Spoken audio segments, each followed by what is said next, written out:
Let's try it again. Yes, yes, please. Um, okay, so I was telling you about fraternities and sororities, and telling you that people get very close to one another when they live in a fraternity or a sorority house. And fraternities and sororities are national organizations with houses on many university campuses. And that means their members have contacts all over the United States with fellow fraternity and sorority members. At Colgate and other places, some fraternities typically have big parties over the weekend. Students get together, and I regret to say they often drink too much. There is not very much supervision, and occasionally there are accusations to do with inappropriate behavior. I sort of suspect that American college students are not the only ones who do this from time to time. And because of this, some universities have got rid of fraternities and sororities. Not Colgate, however, which has a use for them, which I will talk about in just a moment. Okay, so that's a residential university. Now let's talk about a liberal arts university.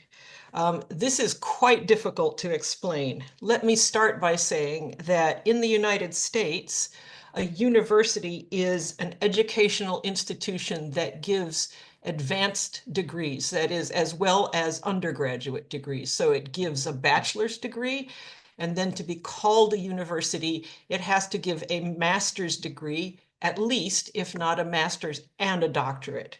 Okay, so Colgate offers just a few master's degrees, and that's why it is called a university. The other institutions that only offer bachelor's degrees are called colleges. Be very careful with this because the word college means one thing in the United States and something very different in most of the rest of the world. Okay, and what are the liberal arts? Um, Students enter a liberal arts university without choosing a specialty. At Colgate, they're admitted because they're excellent students, but also because they are well-rounded, meaning they have wide-ranging interests and talents. Usually, the first 2 years are spent taking classes together, learning about important aspects of culture and politics, from the Greek classics and the Quran to the scientific method. They have to take language classes, approaches to the social sciences, and so on. Okay, in these classes, future scientists and future humanists mingle.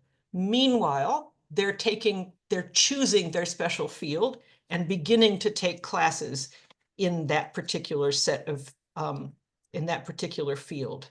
So, having explained all of that, let me finally get to the point. Our main topic. What is student life like? Let me start with outside of the classroom.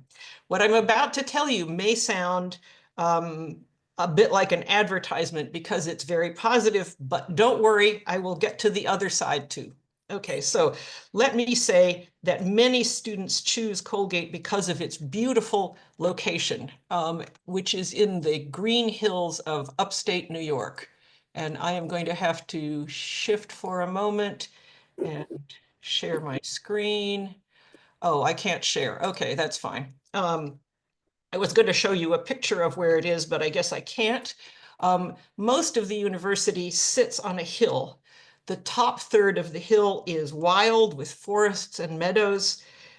So while you all enjoy the urban atmosphere of Moscow during your studies, most Colgate students come from big cities and they enjoy being in the natural environment for 4 years, hiking, racing mountain bikes, cross country and alpine skiing, swimming in the lake, and they also do botany experiments outdoors, of course. Most of the campus is in the middle of the hill, so a great many students are in very good shape because they have to climb up and down the hill to go to class every day. If they have a lot of books, some of them will get a ride, but in general, they don't. At the bottom of the hill are a library, the arts buildings, the sports fields, gyms, the stadiums, and running tracks. Many students are very interested in fitness, and it's easy for them to exercise in the gyms, swim in the pool, and skate at its ice rink. You need to bear in mind that Colgate University is very close to the Canadian border. And that actually means that the temperatures in the winter are very close to the same as in Moscow, hard as that is to believe. So it's very cold in the winter and it's pretty warm in the summer, very much like Moscow. You can tell that Colgate is very proud of its settings and its building, because if you go online to look at these things, you will see that Colgate posts very many pretty pictures of its environment and its buildings. So let me go on here and say, you already know that students live together in large buildings for the most part. They also most often eat together in the university cafeterias, which offer quite a variety of quite tasty foods, vegetarian pizzas, hot meals, salads, and so on. Of course, everybody complains. Doesn't everybody always complain about student food? But it is a bit of a walk down the hill to the village, where you can have a different kind of a meal, but if you have to go to class afterwards, it's easier to eat in the dining hall.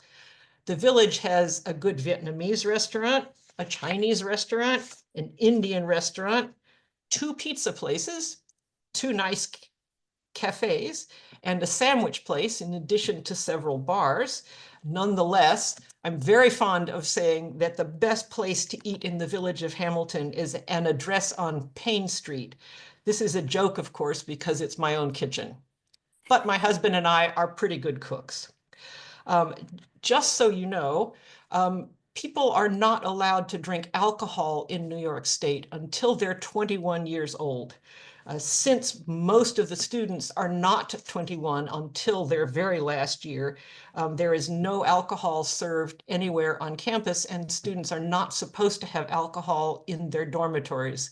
Some do, of course. It happens that way, right? When students go to the village in the evening to enjoy themselves, which they often do, the bars in the village are supposed to ask for an identification that shows their age. How should I say this? Fake identification has been heard of, so that students can get drinks anyway, even if they're not 21. I must say this drinking age is very odd, in my opinion.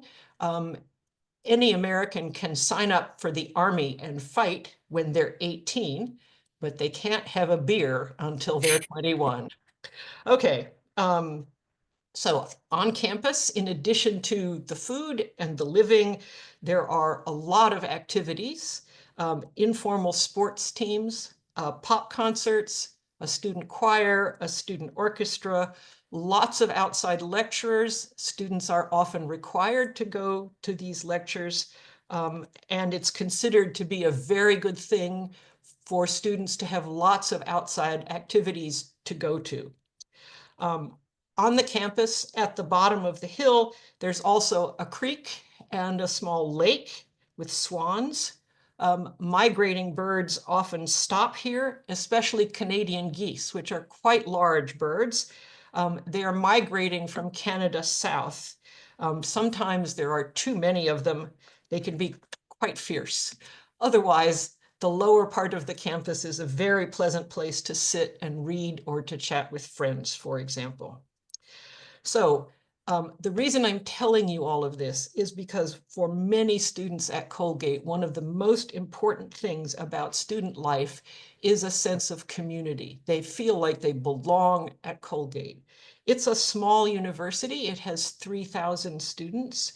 The students are encouraged to form a close and friendly community in their classes and outside of them.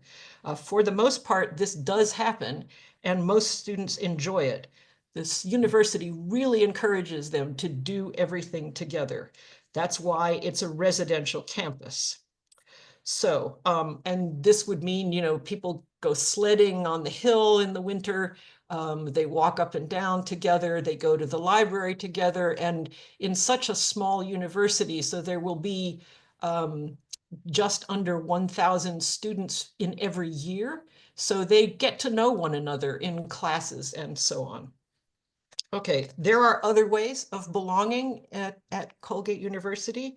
Like many other universities, Colgate has a lot of sports teams, and these teams play other universities. So tennis, ice hockey, American football, what Americans call soccer and you call football, basketball, swimming, rowing, track and field, the list goes on. Colgate University has for every man's team, there is also a women's team. So you can see that there are a lot of people belong to these kinds of sports teams that go away and play other university teams. But there are also campus teams, that is, people who play each other on campus, small, like one fraternity will have a basketball team and the other fraternity will have a basketball team and they play one another. So many people belong to sports teams because one of their friends is playing or out of what Americans call team spirit. There are also informal activities such as playing frisbee, going sledding, and so on. All of these are ways in which students get to know each other and feel like they're part of a Colgate community.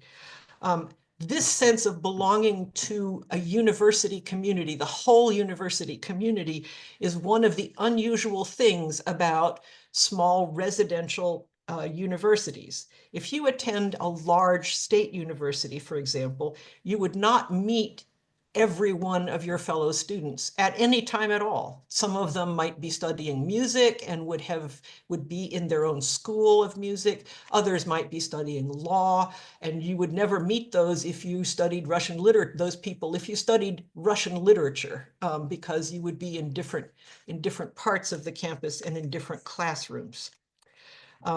You might, if you went to the University of Michigan, you might, for example, attend sporting events, but the University of Michigan Stadium holds more than 100,000 people. So you would not, again, expect to get to know everyone in that way. It's hardly an environment where you get to know all your neighbors. And a place like the University of Michigan has many food halls. Its introductory classes are very large, and it has a great many dormitories. So it is over your 4 years at a place like the University of Michigan, you do not share your life with the entire student body. At a place like Colgate, you do.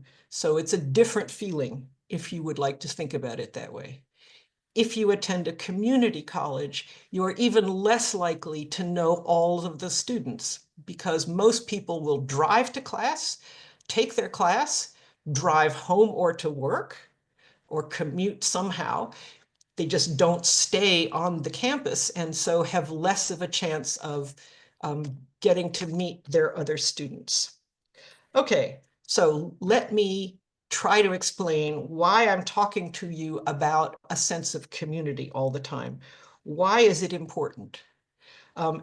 You may be a bit surprised by this, but part of the idea is that 18-year-olds should not only literally move out of their parents' homes, but also that they should establish a life of their own independent of their parents when they are beginning when they are 18. This is not a bad idea because many Americans, given their jobs, end up moving quite a ways away from their parents, their other relatives, and the communities in which they grew up. So the university is seen as an important part of maturity and separating oneself from one's nuclear family. Many parents send their students to Colgate for this reason, and others, not all parents find this separation easy. We have an expression, helicopter parents. This expression means parents who interfere in their students' lives inappropriately.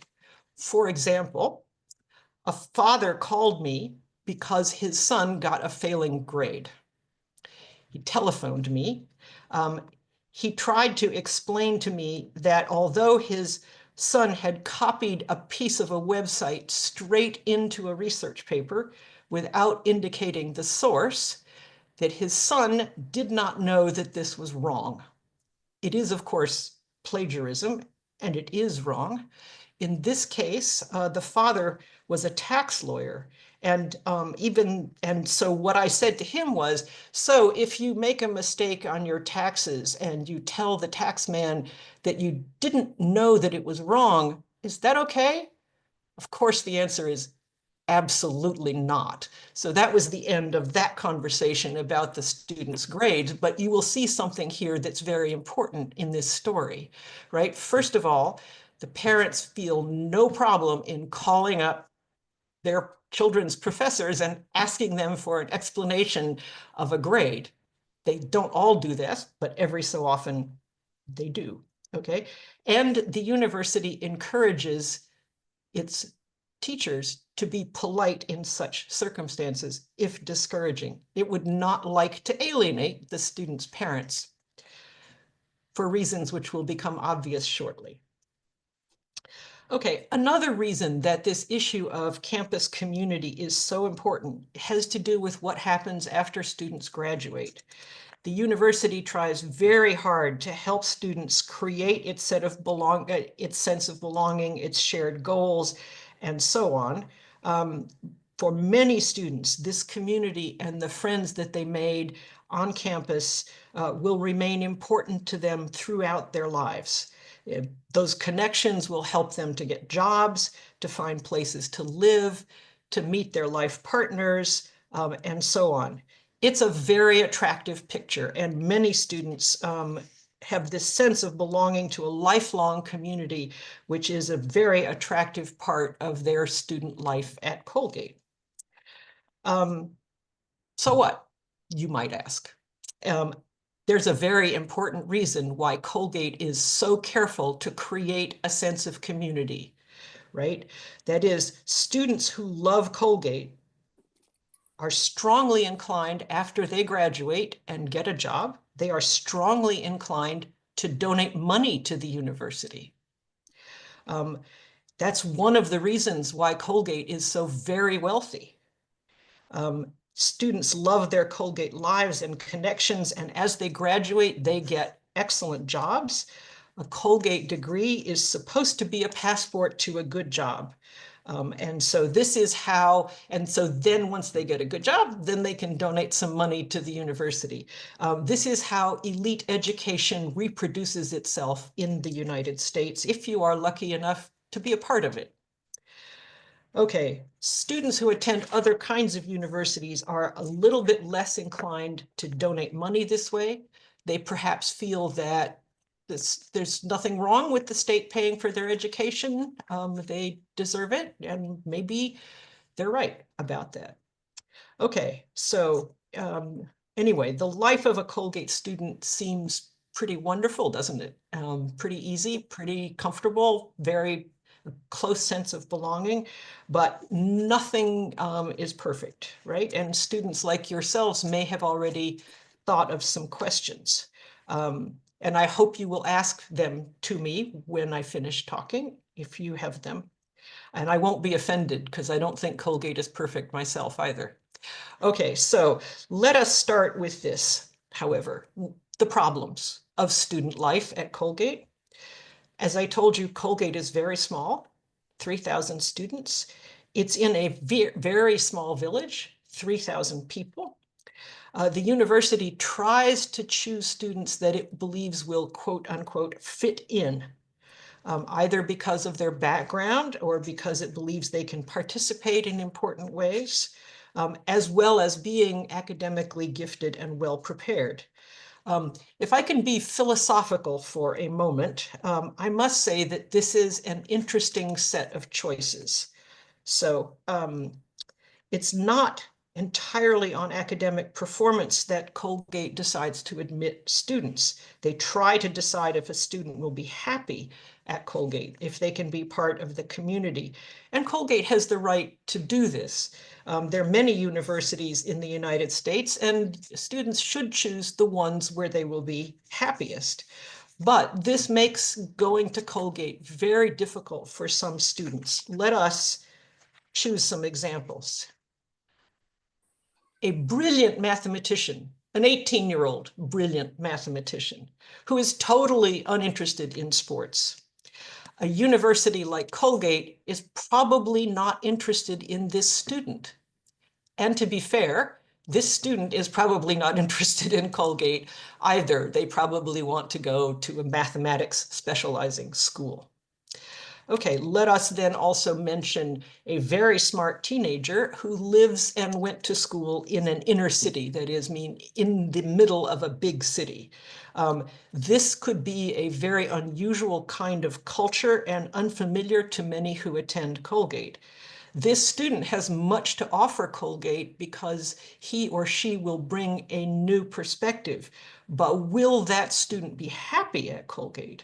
And should Colgate deny him or her access to the university and to an excellent education because of that? It is, by the way, very important to include a female as well as a male perspective here, because most American universities have 60% women and only 40% men. Okay, let us continue. Imagine for a moment that you are a student who is admitted to Colgate, but when you arrive, it appears that you don't think like most of the other students there. You're in a small school, in a small village. The closest big city is about an hour away by car. There's no public transportation.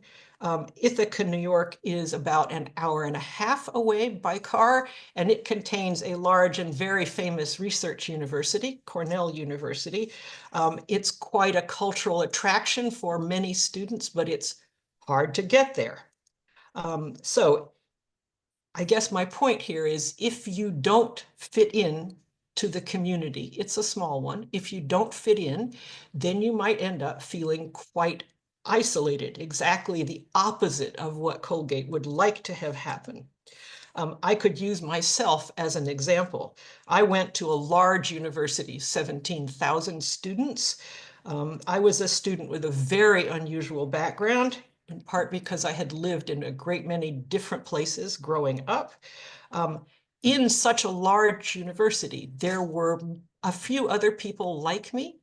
If I had gone to Colgate, there would have been, probably would have been no one like me. And I might not have enjoyed it. On the other hand, I might.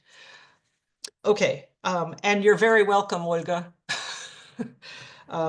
Another example, most students at universities like Colgate are white, but only about 40% of students who go to university in the United States are white.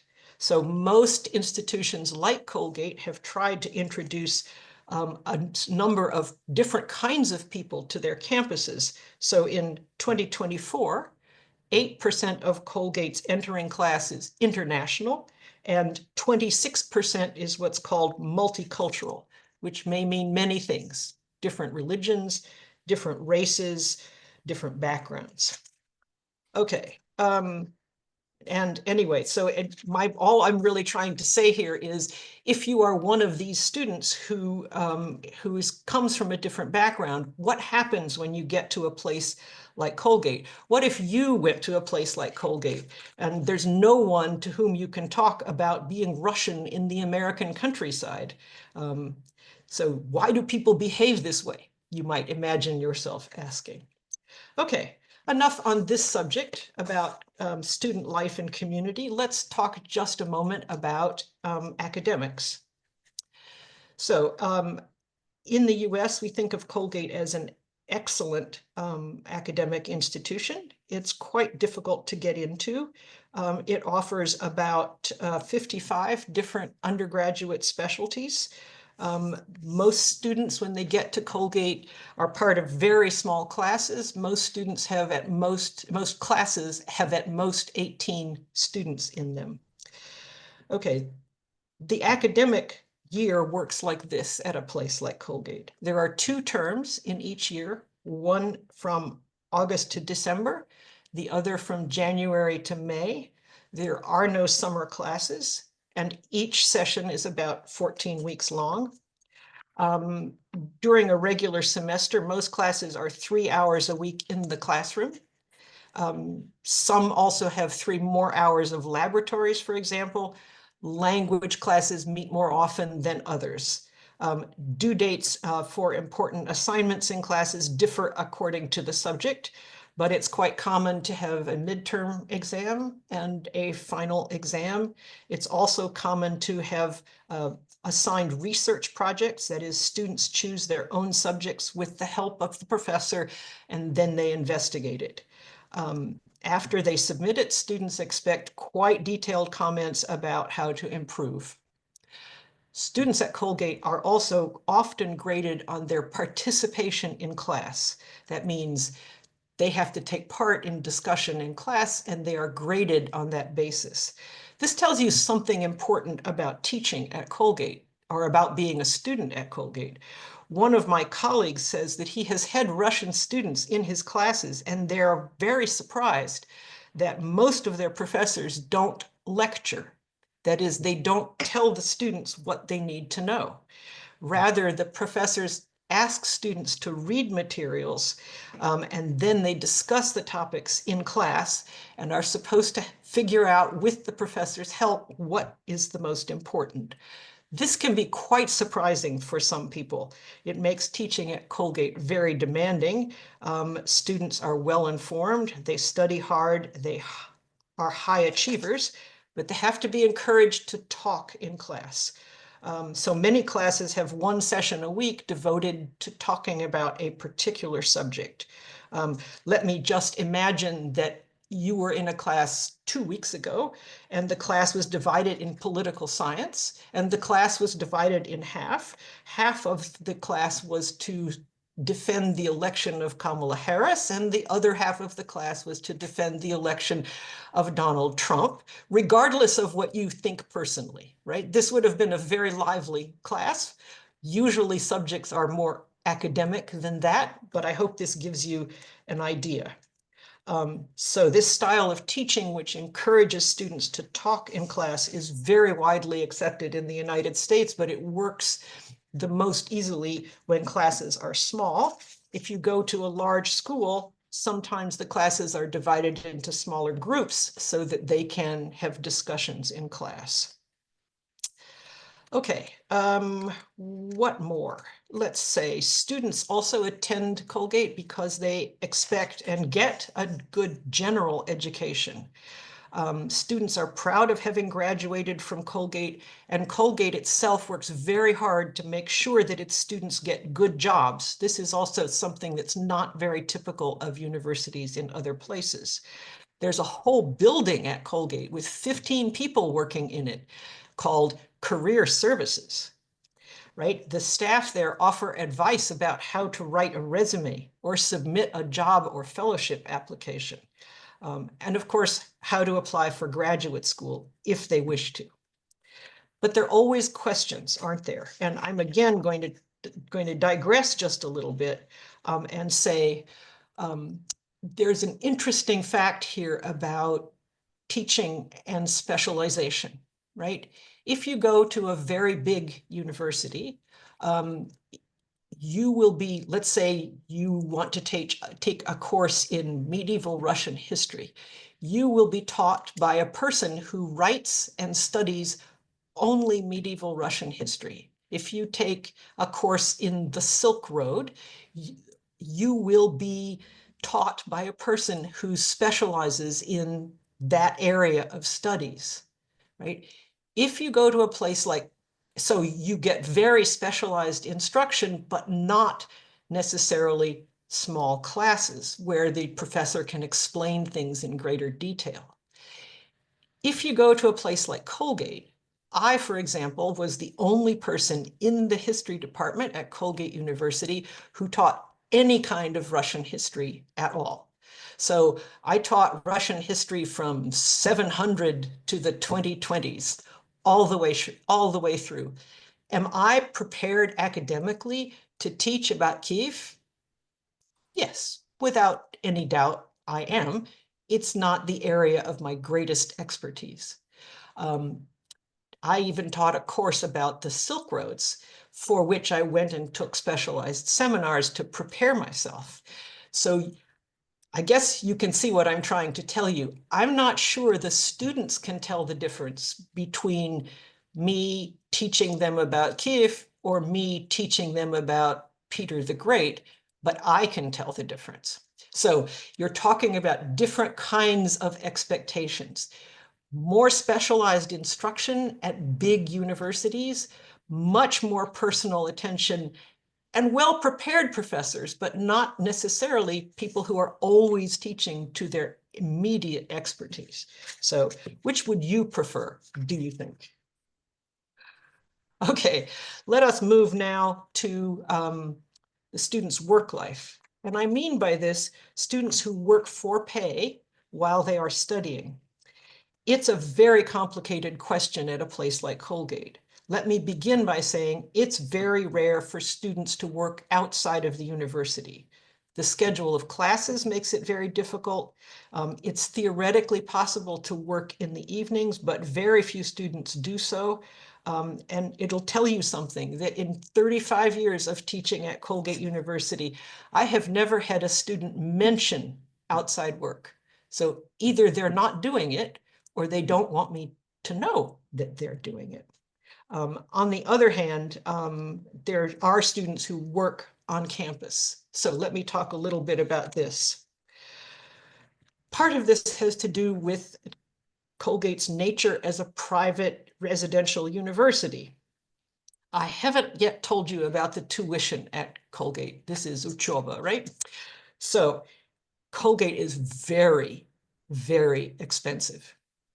Tuition costs more than $64,000 a year. I think that's about 6 million Russian rubles. Students spend another $20,000 on housing and food and books. Okay, so this comes to a whole lot of money for every single year, and there are 4 years. Colgate is not alone in asking students to pay this much money. A lot of very good private universities and colleges, such as Harvard or Cornell, are just as expensive. The idea is that the education is better in part because of all the personal attention, and that a degree from such a place will help a student to get a better job. Just to give you some idea, if you attend a big state university, you may pay something like $13,000 if you do not live on campus for your tuition, and $35,000 if you live on campus. So that's less than half what it costs at Colgate. On community colleges, you tend to pay by course so that you can work your way through as you can afford to do so. Okay, having said that Colgate is outrageously expensive, let me now say Colgate is also very rich. So it does offer aid to its students if it thinks they need it. They offer scholarships, low interest loans, and on-campus jobs. So about 1,200 of the 3,000 students on the Colgate campus get some kind of financial aid. So the students who work in the library, in the dining hall, making copies, entering data as research assistants, and so on, they're working in part to pay their tuition and their living costs.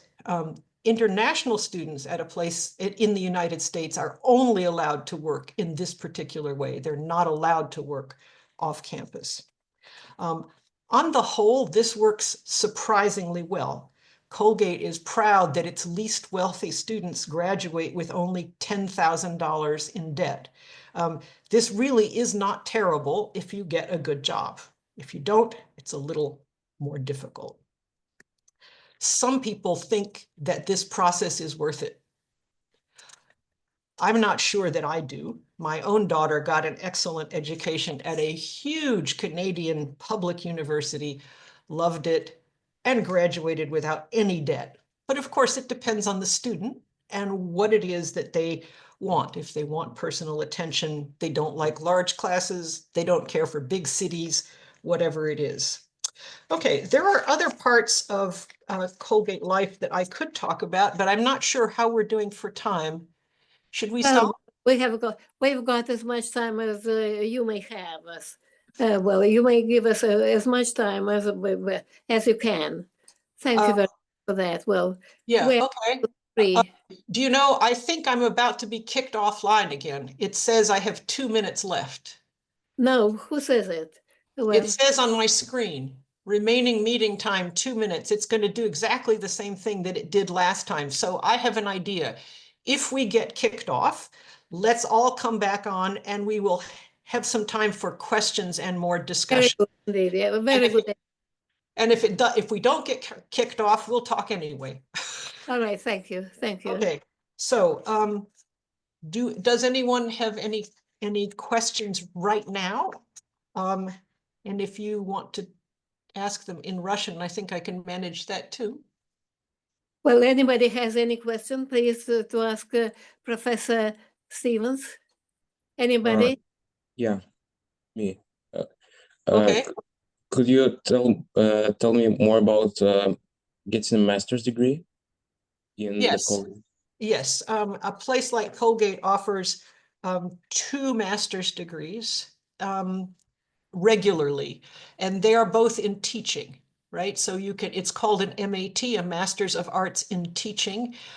It is extra preparation for people who would like to be teachers.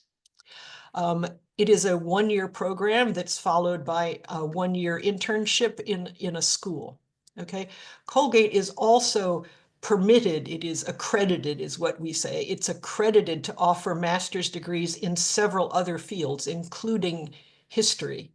But my department, the history department, has decided that it does not want to take master's degree students in history, and I will explain why.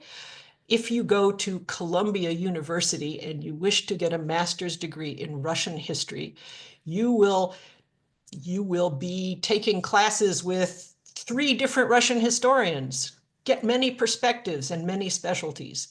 If, however, you get a master's degree at Colgate, you can take classes